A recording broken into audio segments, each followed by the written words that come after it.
இன்னைக்கு ஒரு டெரிஃபிக்கான வீடியோ வந்து ஷேர் பண்ணியிருக்கிறேன். பார்த்து ரொம்பவே இரிட்டேட் ஆனாலும் பரவால்ல. ஏன்னா என்னோட வீடு வந்து மேக்ஸிமம் வந்து பாதிக்கு பாதி நாள் இந்த மாரி தான் இருக்கும். முடிஞ்ச அளவுக்கு மெயின்டெயின் பண்ண தான் பார்க்குறேன். பட் என்னால இதுக்கு மேல மெயின்டெயின் பண்ண முடியல. எப்படி தான் சில பேர் வந்து கன்டினியூஸா அப்படியே மெயின்டெயின் பண்ணி வச்சிருக்காங்கன்னே தெரியல வீட. இந்த வீடியோ பார்க்குறதுக்கு முன்னாடி இந்த வீடியோ புடிச்சிருந்துச்சுன்னா லைக் பண்ணி, ஷேர் பண்ணி, கமெண்ட் பண்ணுங்க. மறக்காம நம்ம சேனல சப்ஸ்கிரைப் பண்ணுங்க. ஃபர்ஸ்ட்டு என்னோட வீட்ல எப்பவும் ரொம்பவே அசிங்கமா கிடக்கிற விஷயம் என்ன அப்டின்னா, இந்த மாதிரி துணிகள் தான். துவைக்க கூட செஞ்சுருவேன். மடிக்கிறதுக்கு அவ்வளோ எரிச்சல் படுவேன். எப்ப பார்த்தாலும் இப்படி தான் இருக்கும். அத விட அடுத்ததா பார்த்தீங்க அப்டின்னா, இந்த டைனிங் ஏரியா ஆசைப்பட்டு வாங்கினேன். ஆனா ஒரு 10 நாள் கூட அதில உட்காந்து சாப்பிட்டது கிடையாது. கீழ உட்காந்து சாப்பிட்டா தான் எங்களுக்கு கம்ஃபர்டபுளா இருக்குங்கிறதுனால, இத அதிகமா யூஸ் பண்றதே கிடையாது. ஒரு 10 டேஸ் வேணா கொஞ்சம் நீட்டா வைப்பேன். அதுக்கப்புறம் திருப்பி வந்து வேற ஏதாவது பொருள் வந்து ஏறி உட்காந்துக்கும். அதுலயும் வந்து மழை பெஞ்சா துணி காய போடுறதுக்கு இடம் மாதிரி அங்கங்க வந்து துணிய வேற காய போட்டு வச்சுக்குவேன். டைனிங் ஏரியாவே அப்படியே வந்து பொருளெல்லாம் வந்து ஹோல்ட் பண்ணி வைக்கிற இடம் மாதிரி ஆயிப்போச்சு.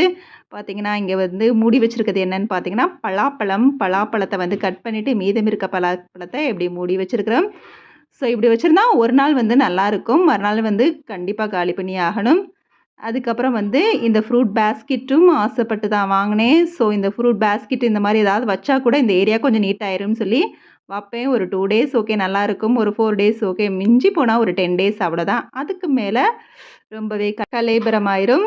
அப்புறம் இந்த டிவி யூனிட். இதெல்லாம் நான் அடிக்கடி கிளீன் பண்ணுவேங்க. ஆனா எல்லா பொருளும் இங்க தான் வந்து உட்காந்துக்கிடுது. வைக்கிறதே நாம தான் வேற வழி இல்ல. அப்படியே கைக்கு வசமா இருக்குது அப்படிங்கிறதுக்காக எல்லாத்தையும் வந்து இங்கங்க ஸ்டோர் பண்றது, அப்புறம் கிளீன் பண்றது. இந்த மாரியே தான் இந்த டிவி யூனிட் போகுது. அடுத்ததா டடான் டடாங் இங்க பாருங்க எவ்வளோ ஷாக் ஆயிராதீங்க. கேவலமா வச்சிருக்கேன் எனக்கே தெரியுது. இவ்ளோ கேவலமா இருக்கிற இடத்த கிளீன் பண்றதும் நான் தான். இவ்ளோ கேவலமாக்குறதும் நான் தான். நானே நெனப்பேன், என்னடா நம்ம தானே கிளீன் பண்றோம். அடுத்தடுத்து மெயின்டெயின் பண்ணிக்கணும் அப்படிங்கிற மாதிரி. ஆனா எப்படியாவது ஒண்ண தொடுறப்ப இன்னொன்னு தூக்கி போட்டு எறியிற வேண்டியதா இருக்குது. இங்கெல்லாம் பார்த்தீங்கன்னா, தனித்தனி பாக்ஸஸ் தான் வச்சிருக்கிறேன். வளையல், பேண்டு, பொட்டுக்குன்னு. ஆனா இங்க ஃபுல்லா வந்து எப்படி ஒண்ணொண்ணு இன்னொரு பொருளுக்கு மேல தாவுன மாதிரி, அப்படியே ஒரு போர்க்களம் மாரி கிடக்குது. வேற வழி இல்ல. இப்படியே வந்து ஓடுது. அடுத்து எனக்கு எப்ப ஞான உதயம் பிறகுதோ, அப்ப வந்து இத ஃபுல்லா கிளீன் பண்ணுவேன். அப்புறம் வந்து ஒரு 10 டேஸ் அப்புறம் அவ்வளோதான் வந்து மெயின்டெயின் பண்ணுவேன். அப்புறம் திருப்பி பழைய மாதிரி இந்த மாதிரி ஒரு ரணகலம் ஆயிருது. இது எப்படி நான் மெயின்டெயின் பண்ணேன்னு எனக்கு தெரியல. ஸோ இதுக்கு ஏதாவது ஐடியா பண்ணணும். பார்ப்போம். இதெல்லாம் அதுக்கு மேல இருக்க அடுத்தடுத்த ரேக்கு. இங்கெல்லாம் பார்த்தீங்கன்னா, ஃபேஸ் பேக்காகவே வந்து இந்த பாக்ஸஸ்லாம் வந்து ஸ்டோர் பண்ணி வச்சிருந்தேன். ஒரு 1 மாசம், 2 மாசம் கன்டினியூஸா பண்ணுவேன். அடுத்து ஒரு 10 மாசத்துக்கு வந்து ஃபேஸ் பேக் பக்கமே போக மாட்டேன்.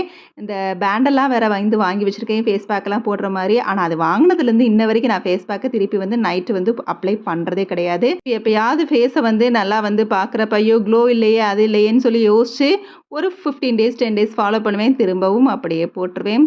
இங்க பார்த்தீங்கன்னா, இங்க ஒரு துணி ஏரியா இருக்குது. ஸோ சேர்ல வந்து நம்ம உட்கார்றோமோ இல்லையோ, துணிய தான் போய் போய் வந்து உட்காந்துக்கிடுது. அடுத்து இந்த பெட் ஏரியா பார்த்து பார்த்து பெட் ஸ்ப்ரெட்லாம் வாங்கினேன். இந்த இடத்துல வந்து ஒரு டாயெல்லாம் வச்சிருந்தேன். ஃபுல்லா வந்து அது இப்ப வந்து இருக்கிறதே இல்ல. அந்த இடத்துல வச்ச ஒரு ஒரு 4 டேஸ் உட்காந்துருந்துச்சு. அவ்வளோதான். அத தூக்கி போட்டாச்சு. எப்பவும் போல நம்ம பெட்டு வந்து எப்படி கிடக்குமோ, அந்த மாதிரி ரணகலமா கிடக்குது. அடுத்தது பூஜா ரூம். பூஜா ரூம் மேல வந்து நல்லாவே மெயின்டெயின் பண்ணுவேன். அப்படியே பார்க்கவே எல்லாரும் யாராவது வந்தா கூட, ஐயோ! பயங்கரமா பூஜா ரூம் இருக்குன்னு. ஆனா இந்த கபோர்ட திறந்தா தான் தெரியும், நான் எந்த அளவுக்கு இத கேவலமா போட்டு வச்சிருக்கேன்னு. இந்த காலத்துல உண்மையிலே கபோர்டுன்னு கண்டுபிடிச்சது பெரிய ஒரு நல்ல விஷயமா இருக்குது. எது அசிங்கமா கிடந்தாலும் உள்ள தூக்கி போடுற மாதிரி. ஸோ இதெல்லாம் பார்த்தா கடவுளுக்கே கோவம் வந்து என்னைய அடிச்சுருவாங்க போல. அவ்ளோ கேவலமா போட்டு வச்சிருக்கிறேன். கிளீன் பண்ணுவேன். ஆனா எப்படியாவது இந்த மாதிரி ஆயிருது. பட் இருந்ததுக்கு பரவால்ல. சோம்பேறித்தனம் இல்லாம விளக்கையாவது போடுறேனேன்னு சொல்லி என்னைய நானே வந்து தேத்திக்குவேன். கொஞ்சம் சோம்பேறித்தனத்தையாவது மாத்திருக்கோமேன்னு சொல்லி என்னைய நானே நெனச்சு பெருமைப்பட்டுக்குவேன். முதல்லாம் இந்த ஃபோட்டோஸ் இருக்கிற ஏரியா கூட அவ்வளோ கேவலமா வச்சிருப்பேன். இப்பலாம் சூப்பரா வந்து மெயின்டெயின் பண்றேன். எனக்கே வந்து ரொம்ப பிடிக்கும். கொஞ்சம் மங்களகரமா இருக்கிற மாரி ஃபீல் ஆகும். பட் இருந்தாலும் கடவுள்கிட்ட அடிக்கடி மன்னிப்பு கேட்டுக்குவேன். கீழ இவ்வளோ கேவலமா போட்டு வச்சிருக்கேன்னு. அடுத்ததா கிச்சன் ஏரியா. ஓரளவு இப்ப வந்து மெயின்டெயின் பண்றேன். அடிக்கடி வீடியோல கூட சொல்றேன். இருந்த சோம்பேறித்தனத்துக்கு இப்ப பரவால்லன்னு. ஓரளவு இந்த ஸ்டவ்வெல்லாம் எப்பயுமே இந்த மாரி தான் மெயின்டெயின் பண்ணிக்கிட்டு இருக்கேன் ரீசென்ட் டேஸா.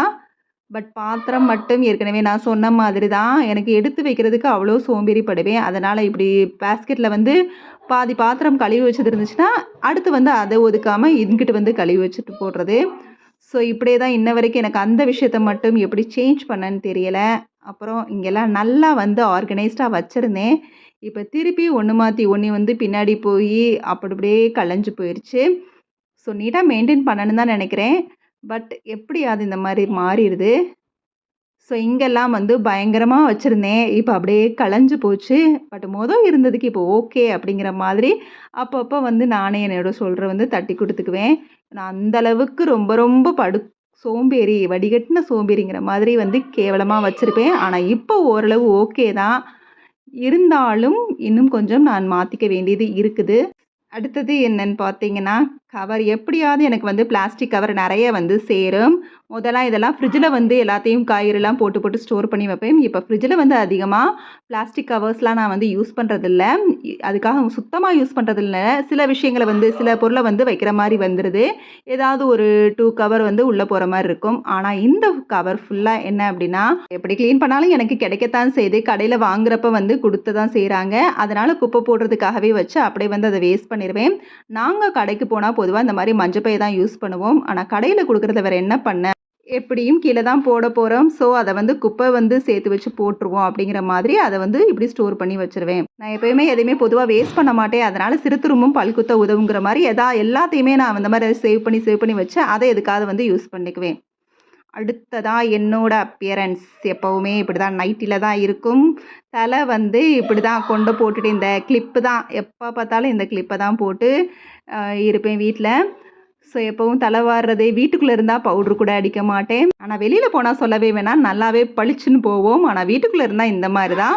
நைட் ட்ரெஸ் கூட போட பிடிக்காது. நைட்டி போட்டா தான் நல்லா ஃப்ரீயா இருக்கிற மாரி இருக்கும். ஸோ இந்த வீடியோல நெறைய விஷயங்கள வந்து காட்டுனேன். இதுல ஏதாவது வந்து எதையாவது இப்படி மெயின்டெயின் பண்ணுங்க கரெக்ட் ஆயிரும் அப்படிங்கிற மாதிரி வந்து ஏதாவது ஐடியாஸ் இருந்தா கண்டிப்பா எனக்கு வந்து ஷேர் பண்ணுங்க. அது எனக்கு மட்டும் இல்லாம இன்னும் நெறைய பேருக்கு யூஸ் ஆகும்னு நெனைக்கிறேன்.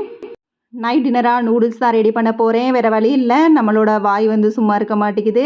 இது வந்து எப்பவுமாவது ஒரு நேரம் சாப்பிட்றதுனால தப்பில்ல. குழந்தைங்க கூட சில நேரம் வந்து ஆசைப்பட மாட்டாங்க. நம்மளுக்கு வந்து ஆசை வந்து சாப்பிட தோணுது. பட் நெறைய காய்கறிகள சேர்த்து தான் நான் நூடுல்ஸ் வந்து செய்வேன். ஸோ மாசத்துக்கு ஒரு தடவ சாப்பிட்றதுல தப்பில்லன்னு தோணுது. ஸோ இதோட இந்த வீடியோ முடியுது. இவ்வளோ நேரம் இதெல்லாம் ஒரு வீடியோ கேவலமா வச்சுக்கிட்டு இதெல்லாம் ஒரு வீடியோவா போட்டிருக்கீங்கங்கிற மாதிரி பொறுமையா அந்த வீடியோவ பார்த்ததுக்கு ரொம்ப ரொம்ப நன்றி. அதே சமயத்துல இன்னொரு ரிக்வெஸ்ட் இந்த மாரி சில விஷயங்கள வந்து இப்படி மெயின்டெயின் பண்ணுங்க கரெக்ட்டா ஆகும் அப்படிங்கிற மாதிரி ஏதாவது ஐடியாஸ் இருந்தாலும் எனக்கு வந்து ஷேர் பண்ணுங்க. Okay bye. தேங்க்ஸ் ஃபார் வாட்சிங்.